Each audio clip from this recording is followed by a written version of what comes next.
السلام علیکم سادہ، آپ یہ کلپ دیکھیے گا.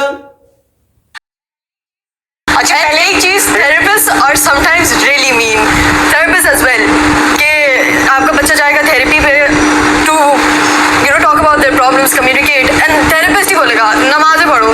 obviously نماز پڑھنی چاہیے but what can I do when I'm in that moment connected to that. میں بولتا ہوں نماز بالکل ہمیں سکون دیتی ہے، بے شک بالکل اچھی بات ہے، اس میں کوئی دو رائے نہیں ہے، بٹ ہر چیز کا سلوشن بھی ہم اس پہ وہ نہیں کر سکتے. یہ آئینہ صرف کہیں گے کہ ہم بچہ اگر تھراپسٹ کے پاس جائے گا تو وہ خود بولے گا کہ نمازیں پڑھو. نماز بالکل پڑھنی بھی چاہیے، یہ بھی مانیے دونوں. ابوالحسن اب جو ساتھ بیٹھے ہوئے اور وہ کہہ رہے ہیں کہ نماز بے شک ہمیں سکون دیتی ہے لیکن ہر چیز کا جو ہے وہ سلوشن نماز میں نہیں ہے. اور ساتھ میں ایک تو تعجب کی بات ہے نیرا یاسر جو ان سے بڑی ہیں، چلو ان کو گائیڈ کر سکتی تھی کہ آپ نے ایک تو ان کو یہاں ٹوکا بھی نہیں کہ ہر چیز کا حل جو ہے وہ صرف نماز میں. کیا آپ کس طرح کی ایک تو ہوسٹ، آپ پر بھی یہ سوال آتا ہے کہ آپ کس طرح سے پروگرام ہوسٹ کر رہی ہیں.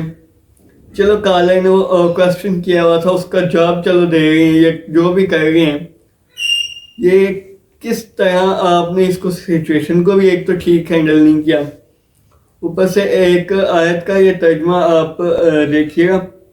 سورہ بقرہ کی آیت نمبر 45 میں صبر اور نماز کے ذریعے مدد مانگو. نماز بہت مشکل کام ہے مگر ان لوگوں کے لیے جو خشوع و خضوع لے ہیں. نماز ہر معاملے میں ہمیں صرف نماز اور صبر سے ہی کام لینے کی اللہ نے حکم دیا ہوا ہے. اور اگر آپ کو تھراپسٹ یہ کہہ گئے تو وہ تو بہت اچھی بات ایک تو کہہ گئے کہ وہ آپ کو خود یہ کہہ گئے جو آپ اللہ تعالیٰ نے آپ کو قرآن پاک میں حکم دیا ہوا ہے وہ آپ کو بتا رہے کہ آپ کا حل ہر چیز کا نماز میں ہے. اور بے شک ہر چیز کا حل نماز میں ہے، سکون بھی ہے. آپ جب یہ بات مان بھی رہی ہیں تو ڈپریشن سے چھٹکارا کیا نماز میں نہیں مل سکتا. نماز کے بعد نماز میں بھی ہم اپنے لیے دعائیں کرتے ہیں، کافی ساری دعائیں پڑھتے ہیں، اور نماز کے بعد بھی ہم دعا کرتے ہیں. وہاں ہم اپنے پرابلمس کیا ڈسکس نہیں کر سکتے، انزائٹی ہے، ڈپریشن ہے، جو بھی ہے. ہم تھراپسٹ کے پاس جا کر ضروری ہے سارا کچھ کریں. کیا اگر وہ تھراپسٹ خود بھی کہہ رہے تھے یہ تو بہت اچھی بات ہے، تو ہاں ہم یہ تو کام پہلے بھی ہم کر سکتے ہیں. اس کے لیے تھراپسٹ کے پاس نہیں، صرف نمازیں پڑھنا ہی بہتر حل ایک ہے. ڈپریشن ہو گیا، انزائٹی ہو گیا، اور بے شک وہاں جانا چاہیے ساتھ میں اگر آپ کو کوئی پرابلم ہے.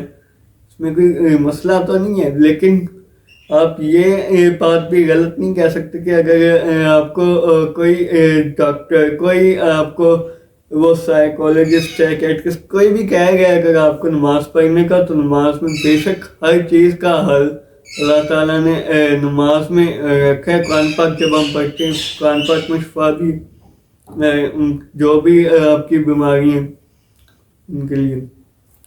تو ایک تو یہ میں یوتھ کو بھی کس طرف ایک تو یہ ڈراماز والے اور اسپیشلی یہ ولاگرز کدھر لے کر جا رہے ہیں. ایک تو یہ سوال ہمیں سب کو مل کر کرنا چاہیے کہ یہ لوگ بچوں کے دماغوں میں کیا گھول رہے ہیں اور کس طرف ہماری جنریشن کو جو ہے لے کر جا رہے ہیں. حد ہو رہی ہے. اور اگر آپ ساتھ بیٹھ کے بھی وہ ہوسٹ جو ہیں ندا یاسر وہ نہیں ٹاک رہی تو ہوسٹ کا کیا فائدہ پھر.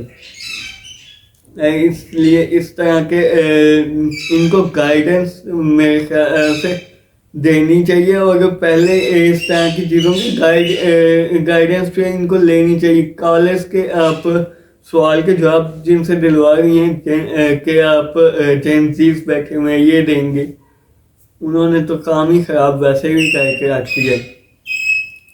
کیا آپ کو خود اس قدر سینس نہیں تھی کہ آپ یہاں ٹوک لیتی بات کو.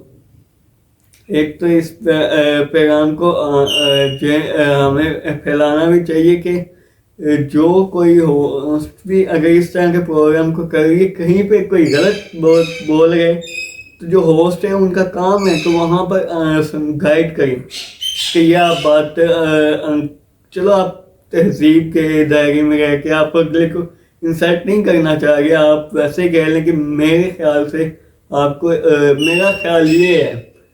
آپ ایسے کر کے بھی بچے کو اور کالر کو جو ہے گائیڈ کر سکتی تھی. تو یہ طریقہ ایک تو اپنائیں. اللہ حافظ.